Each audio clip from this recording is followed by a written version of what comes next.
একই দাগে ভিপি জমি এবং মালিকানা জমি থাকলে সেই জমির নামজারি বা ভূমি উন্নয়ন কর কিভাবে দিবেন, আজকে আমরা এ বিষয়ে আলোচনা করব।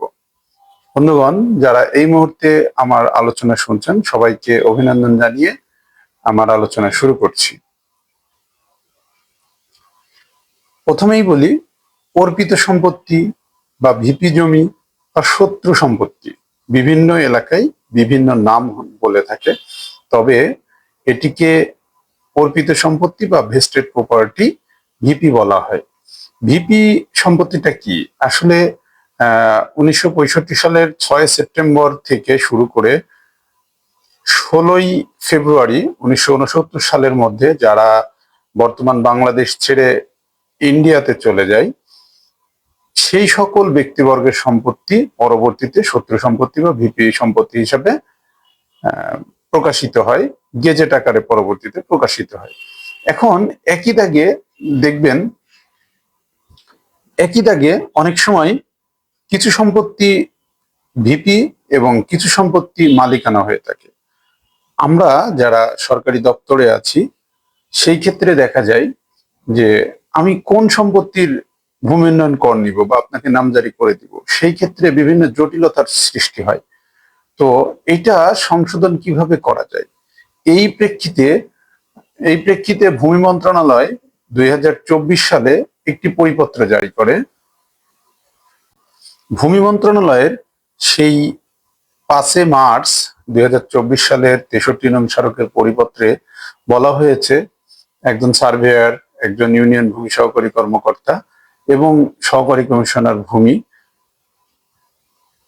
উক্ত মৌজার, যেই মৌজার জমিটি ভিপি, সেই জমিটা দাগসূচি, নথি, গেজেট, ম্যাপ পড়তাল করে সরকারি জমিটি সরকারি ভাবে চিহ্নিত করার পরবর্তীতে এটা ভূমি উন্নয়ন কর গ্রহণ করা যায়।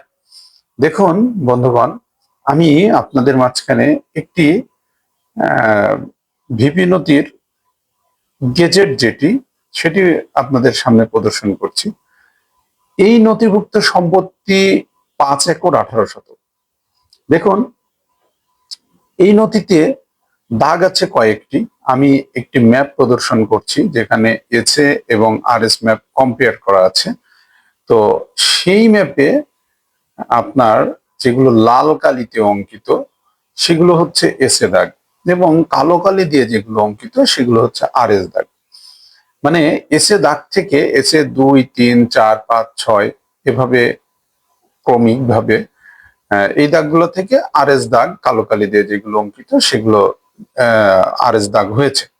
এখন সেই ক্ষেত্রে দেখুন, এই ম্যাপে আমি কালি করেও দিয়েছি যে আমি সরজমিনে গিয়ে নথি এবং ম্যাপ নিয়ে গিয়ে সরজমিনে গিয়ে দেখেছি যে ওই নথিভুক্ত ইজারাদার যেগুলো, তারা কোথায় কোথায় ভোগ দখল করে, সরকারি কার্যালয় থেকে ইজারা গ্রহণ করে কোথায় কোথায় ভোগ দখল করে, সেই ভোগ দখল মোতাবেক ম্যাপটি আমি কালি করেছি।